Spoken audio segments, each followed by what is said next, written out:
Student, my name is Kamaldeep Singh Nijjal और come back to the next topic of our number theory.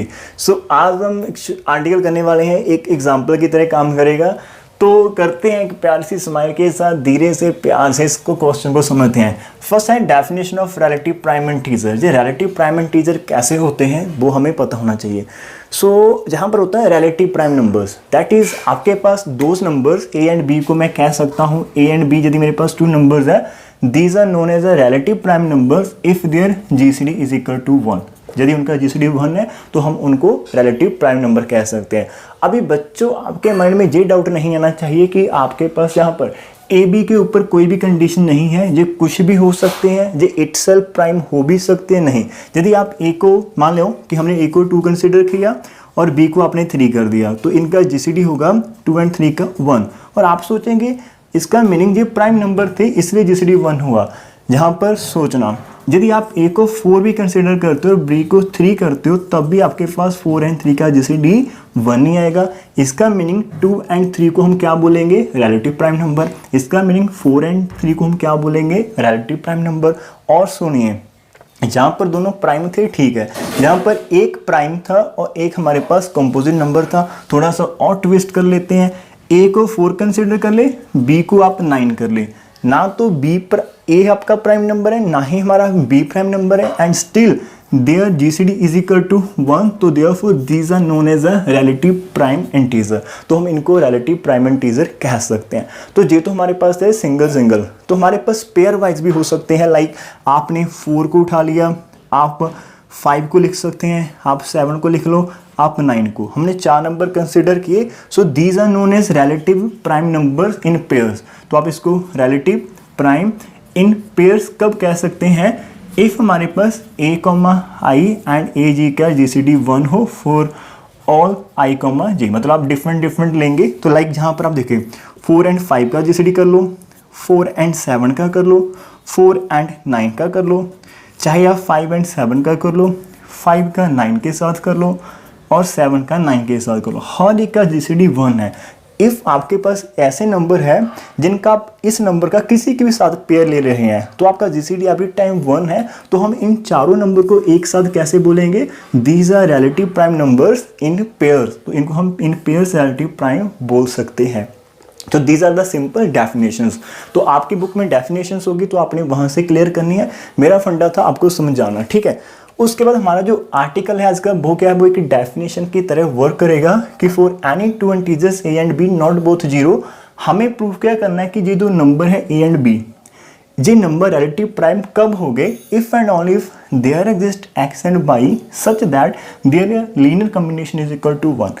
वो बोल रहा है कि यदि आपके पास A and B relative prime number है तो आपके पास ऑलवेज ऐसे इंटीजर्स होंगे जिनकी लीनियर कॉम्बिनेशन 1 बनेगी। तो क्या कर सकते हैं? जहाँ पर देखे पहले उसको टेस्ट करके आज फिर देख लेते हैं। जहाँ पर 2 और 3 था तो यदि आप 2 को 1 से मल्टीप्लाई कर, 2 को -1 से मल्टीप्लाई कर दो, 3 को 1 से कर दो, आंसर कितना आएगा?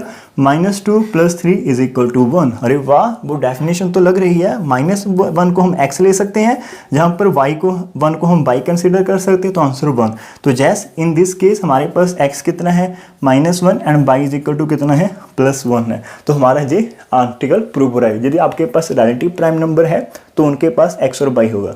अभी बच्चे को लगा कि जहाँ पर तो आसान था, कोई थोड़ा सा डिफिकल्ट ट्राई करते हैं। यहाँ पर कर सकते हैं कुछ हम इनके अंदर, यहाँ पर a को 4 कंसिडर किया है एंड b को 9, फाइंड करें x एंड y के आंसर 1 बन जाए।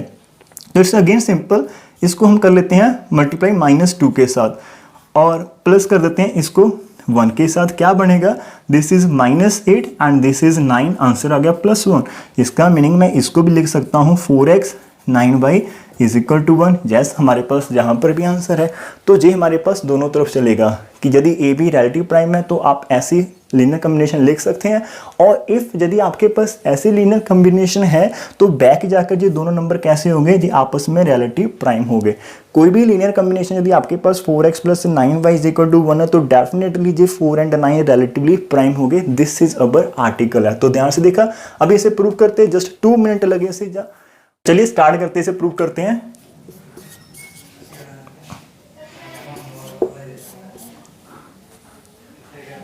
एज्यूम कर लो assume that A and B are relative prime number। सबसे पहले हमने इनको क्या कर लिया, relative prime कंसिडर कर लेते हैं, ठीक है। इसका मीनिंग क्या होगा, therefore A and B का GCD कितना होगा 1। अभी हमें पता है we know that if हमारे पास D is equal to GCD of A and B होगा तो therefore by definition क्या होता है, therefore by definition there exist x, y belongs to integer such that आपके पास ax plus by is equal to d होगा। तो therefore हमारे case में क्या है, तो therefore by above definition, तो हम सिंपल सी नॉलेज यूज़ कर रहे हैं। देखिए हमें बुक देखने की ज़रूरत नहीं, यदि हमें ये डेफिनेशन आती होगी तो हम इसे कर पाएंगे। आपने जस्ट इसे डी इमेजिन करना है। तो फिर अब डेफिनेशन क्या होगा, B have A comma B is equal to 1, तो therefore exact there exist X comma Y होंगे नेचुरल नंबर को बिलोंग इंटीजर को, सच दैट आपके पास A X plus B Y कितना होगा, डेफिनेटली 1 होगा। सो आपके पास क्या है, फर्स्ट जो हमने डायरेक्ट पार्ट है वो हमने प्रूव कर दिया। एज्यूम करते हैं ए एंड बी रिलेटिव प्राइम है तो उनकी जो लीनियर कॉम्बिनेशन है वो इज इक्वल टू 1 होगी। अब हम इसको क्या करेंगे, कन्वर्स पार्ट में प्रूव करने की कोशिश करेंगे।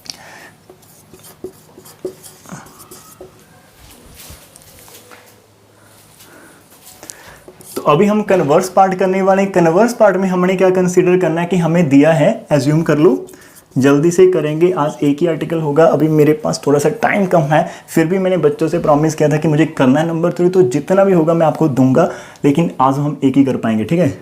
एज्यूम दैट हमारे पास A X plus B Y is equal to 1 है, ठीक है जी। हमारे पास दिया है for some X and Y belongs to this number. हमें प्रूफ क्या करना है, हमें प्रूव करना कि ए कॉमा बी क्या है, आर रिलेटिवली प्राइम नंबर।